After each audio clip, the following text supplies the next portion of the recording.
তবে সব বর্গী গ্রাম লুটিতে লাগিল, যত গ্রামের লোক সব পলাইল। ব্রাহ্মণ পণ্ডিত পলায়ে পুঁথির ভার লইয়া, সোনার বাইনা পলায়ে কত নিক্তি হরপি লইয়া।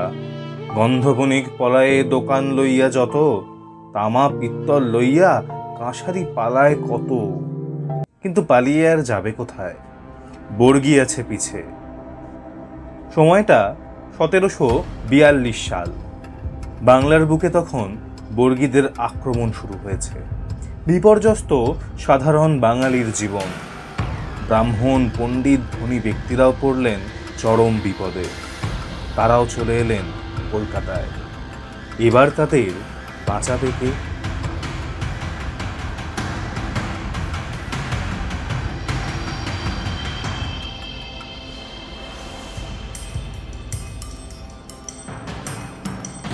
কলকাতা শহর তখন নেহাতি শিশু।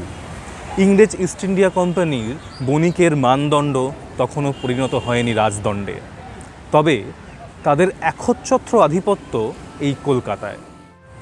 বর্গীদের আক্রমণ থেকে রক্ষা পেতে সেই সময় সারা বাংলা থেকে বহু ধনী ব্যক্তিরা চলে এলেন কলকাতায় ইংরেজদের আশ্রয়ে।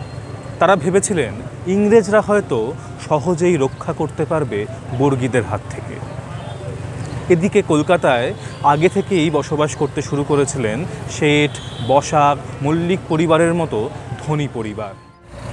এদিকে ইংরেজরাও চিন্তিত কিভাবে তারা রক্ষা করবে তাদের এই শাকের শহরকে।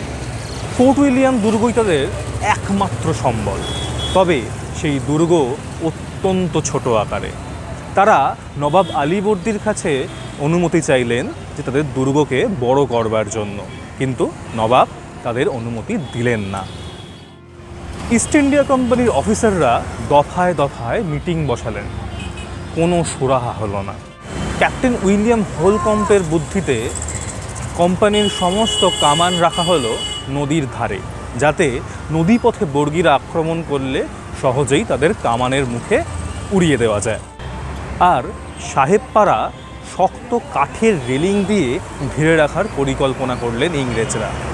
দেশীয় লোকেদের যা হয় হোক, ইংরেজরা যাতে সুরক্ষিত থাকে, এই ছিল তাদের প্ল্যান। এদিকে দেশীয় ধনী ব্যক্তিরা বসে আছেন ইংরেজদের ভরসায়।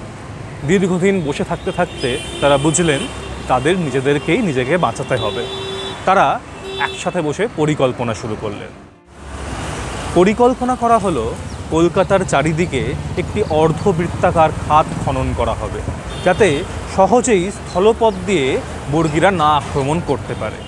এই কাজের জন্য সাময়িকভাবে ইংরেজ ইস্ট ইন্ডিয়া কোম্পানির কাছে 25,000 টাকা ধার করা হয়েছিল। বলা হয়েছিল 3 মাসের মধ্যে কলকাতার সাধারণ মানুষেরা সেই টাকা শোধ করে দেবে। সেই ধারের গ্যারেন্টার ছিলেন বৈষ্ণবচরণ শেঠ, রামকৃষ্ণ শেঠ, উমিচাঁদের মতো ব্যক্তিত্বরা। উত্তরের এই বাগবাজার থেকে এই যে সামনে এই গঙ্গার সামনের অঞ্চলটি দেখছেন, সেইখান থেকেই খাত খনন করা শুরু হয়েছিল। সেই খাত চলে যাবে হেস্টিং স্ট্রিট পর্যন্ত। এই ছিল পরিকল্পনা। খাত খননের কাজ অর্ধেকটা শেষও হয়ে গেছিল। এই সময় খবর এলো বর্গীদের হাঙ্গামা শেষ হয়েছে। খাদ আর সম্পূর্ণ হলো না, সেই অর্ধেক অবস্থাতেই রয়ে গেল এই খাদ। যেহেতু মারাঠা বর্গীদের আক্রমণ থেকে বাঁচতে এই খাদ খনন করা হয়েছিল, সেই জন্য এই খাদের নাম হয়ে গেছিল মারাঠা ডিচ। এখনও এই মারাঠা ডিচের পাশের রাস্তাটির নামও মারাঠা ডিচ লেন। এই পরিকল্পিত মারাঠা ডিচ ছিল সেই সময়ে কলকাতার সীমানা।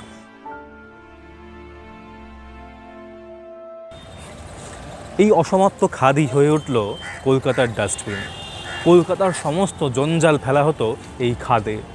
পরবর্তীকালে লর্ড ওয়েলেসলি এই নোংরা খাদ দেখে ক্ষিপ্ত হয়েছিলেন। তিনি এই খাদ বুজিয়ে ফেলার পরিকল্পনা করেন এবং সেই খাদ বুজিয়ে সুন্দর রাস্তা তৈরি হয়, যা সার্কুলার রোড বলে পরিচিত।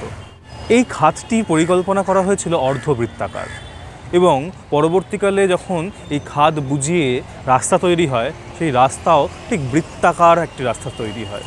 সেই জন্য এই রাস্তার নাম হয়ে যায় সার্কুলার রোড। খোকা ঘুমলো পাড়া জুড়লো, বর্গী এলো দেশে, বুলবুলিতে ধান খেয়েছে, খাজনা দেব কিসে। এভাবেই বাংলার ছড়ায়, বাংলার ইতিহাসে, বাঙালির জীবনে বর্গী আক্রমণ একটা নিদারুণ ছাপ ফেলে গিয়েছিল। কিন্তু যেখানে বর্গী আক্রমণ হয়নি, সেই কলকাতা শহরে, সেখানেও এই মারাঠা ডিচ বর্গী আক্রমণের স্মৃতি বহন করে নিয়ে চলেছে।